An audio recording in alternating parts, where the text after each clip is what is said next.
Hello, Internet. It's Daniel, Driving and Dragons, back today with our next You're Doing It Wrong. This time we're going to talk about playing evil characters predominantly. It's also going to bleed over a little into running evil characters as a game master, though it will be predominantly as a dungeon master because Dungeons and Dragons is really the only truly alignment-based system out there, and most of the games that have alignment in them, other than Dungeons & Dragons, are more or less direct fantasy derivatives thereof. But this will work in any kind of game that has a rigid morality system like alignment. 280ZX, the starter ought to be in soon, which means I should have footage of installing the starter and the maiden cruise, hopefully by this weekend. We'll see how well FedEx does for me and what time I have during the week to get out there and film and crank wrenches. But for now, we got a little bit more driving footage in the good old back roads of central Alabama. Now let's jump right into it here. I'm going to take a quick aside here to talk about evil.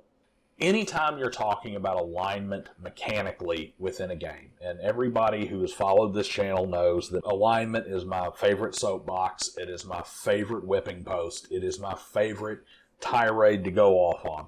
But alignment must be objective in these kinds of games. None of this works if alignment is a subjective thing. If you have a relative morality where you and I have different definitions of what evil is, and both are equally valid, none of this works. Evil must be objective, good must be objective, morality must be objectively defined in your game world. Now, there is a little bit of leeway in this for your table. You can have what constitutes evil or good be different for your world, but like any other ruling in any type of tabletop role-playing game, consistency is the key if you want to be a good game master. So for instance, if I say good is this, it has to be the same for everybody, not your good and my good. I want you to imagine this as something that is far more ridiculous. If the rules said you get a +2 bonus for shooting point blank range, and you roll an 18, okay, I got a 20. And then the guy next to you says, he rolls an 18, I got a 24. Well, because my 2 is worth 3 times as much as his 2, but it's still a +2. Okay, well, that'll work. So you got a 20 and he got a 24. You would look at me like I sprouted a second head. You'd get up, you'd leave the table, you'd say, you don't know what you're doing. This is ridiculous. You're playing favoritism. You're playing games, or how are we supposed to do anything if the rules are different every time we roll the die? We don't have any way to know how things are going to happen. We can't have a reasonable expectation of anything. You wouldn't do that with the bonuses to a die roll with everything being the same. You wouldn't do that to hit or to armor class or to anything like that. So why would you do it to alignment? There are mechanical uses of alignment in the game. There's a detect evil spell. How can you detect something that has a nebulous definition? Does it detect everything because everything's evil to somebody? Or does it detect nothing because everybody thinks that everything is just fine to some level? There's always somebody who thinks what you're doing isn't evil.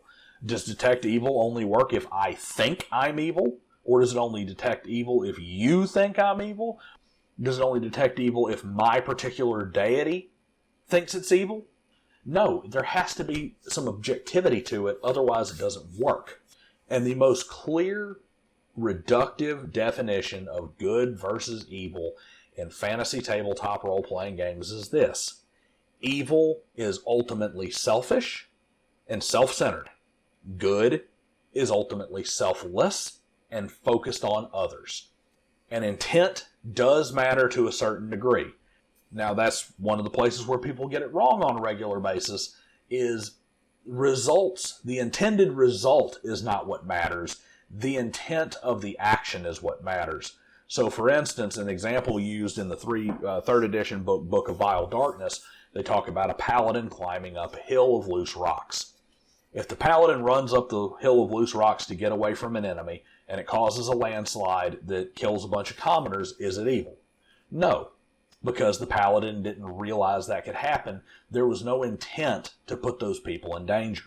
However, if they're getting ready to, and a friend yells, hey, look out, those rocks are loose, they could cause a landslide, and the paladin does it anyway, it is most likely evil. If he doesn't know that there were, commoners, whatever, at the base of the hill, you could argue that it's not because he didn't know that there were people down there who could be harmed. He just was looking out to make sure that he didn't trip, or that if the landslide happened, it was a calculated risk. However, if he did know the people were down there, it's an evil act, whether the landslide happens or not. Whether anyone is hurt or not, that is an evil act. Why is it an evil act? Because his intent was to save himself at the expense of others. He may have said, you know what, it was dangerous, but it was worth the risk. Why was it worth the risk? It was worth the risk to save your hide and risk their hide, no matter what the difference was. Them's the breaks, and that's what sucks about being good, is even if it's just a small chance, I can't run up the loose rocks because it might hurt those commoners down here. Time to turn around, pull out my sword and shield, and fight the bugbears and possibly die, because I have to put myself over others because I'm good. Evil is the opposite. It is selfish and self-centered, and it puts the self first. Whatever the greatest personal gain is, regardless of the cost, as long as those are in balance. I'm obviously not going to take and go to an extreme extent for a minor gain. That brings me to some of the reasons why we do it wrong. People are so bad at playing evil and understanding how to do an evil character that a lot of game masters just ban it outright because it causes so many problems at the table. And the sad thing is the problems are largely caused because people don't know how to play evil characters. First, we are selfish, not stupid. What do I mean, selfish, not stupid? Well, like I said, we put the greatest gain for ourselves first. That is the greatest net gain for ourselves. Now, you do have truly evil people. It's like, well, why does this person torture people just for fun when there's no real gain to it? Well, he does gain. He gains entertainment at the expense of their pain, whether it's physical pain, emotional pain, etc., etc. However, it's a net benefit. It's a net gain. So, for instance, I go into the Boyer Fletcher and I need arrows. I pay for the arrows. I put them on my back. I walk out. Well, you're evil. Why didn't you just steal them? Well, I didn't steal them because the party has things we need to do in this town. I get gain from doing those things, and it's not worth free arrows for me to piss off the town guard, the constabulary, or whatever, and cost us what we're doing. It's not worth it for me to abandon our objective for free arrows.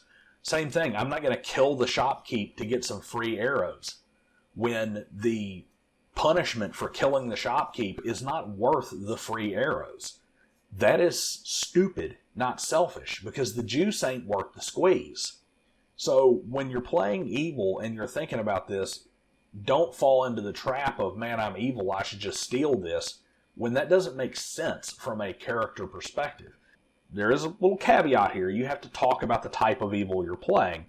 Your game master probably shouldn't have you in the game if you're playing like a truly raging psychopath who is insane and doesn't operate in a rational manner, mainly because that does become disruptive, and it's disruptive because it can't really be controlled. If you're truly going to be something that's out of touch with reality, that is going to be extraordinarily difficult to fit into an actual game and really to even be enjoyable to play. But when we're talking about just general evil character, you got to think about the big picture, at least to a certain extent. Next thing is something that I've touched on ironically in the real world. One of the greatest evils of the real world is that we've started to say that transgression is virtuous by its very nature. You should transgress for the sake of transgression, and if I say that you are being transgressive and that's wrong, I'm assaulting and doing violence against you by pointing out your transgressions, just on the sake of what political views or your religious views or whatever are. And the fact of the matter is that being transgressive for the sake of transgression is just being an asshole. Same thing in the game. One of the big problems you have with evil characters is that the players decide to be transgressive and offend or shock or get a reaction from the other players and then turn around and say things like, well, I'm evil. That doesn't jive. Being transgressive just to be transgressive doesn't fit logically in the game world, because why is my character doing this? What is the benefit? What is the gain? Why did I do it? What was the cost? Because the character doesn't know anything about the other players that you're getting some kind of shock reaction out of, right? So to put let's just use a brilliantly obvious example, something that's really stupid here. We walk in and characters all sit down at the tavern and they're discussing their plans for the next stage of the adventure, and the obviously pregnant barmaid comes up and drops down and serves the food, and the evil character walks up and just kicks her in the stomach. Why did you kick the pregnant woman in the stomach? Oh, she's pregnant, I'm going to kick her and I'm going to kill her baby because I'm evil. Why? There's no reason for it. There's no reason to do it at all. There's no gain to it. You did it just to piss off the players. You did it just to make the other players at the table feel icky, wrong, and offended. There's no good to that. You saw somebody who was vulnerable and went and did that for no reason, and clearly something that's going to piss off the entire town. It's probably going to piss off the rest of the party. Serves no purpose, has no gain. You did it just to be transgressive and just to piss off everybody at the table. Once again, asshole, not evil.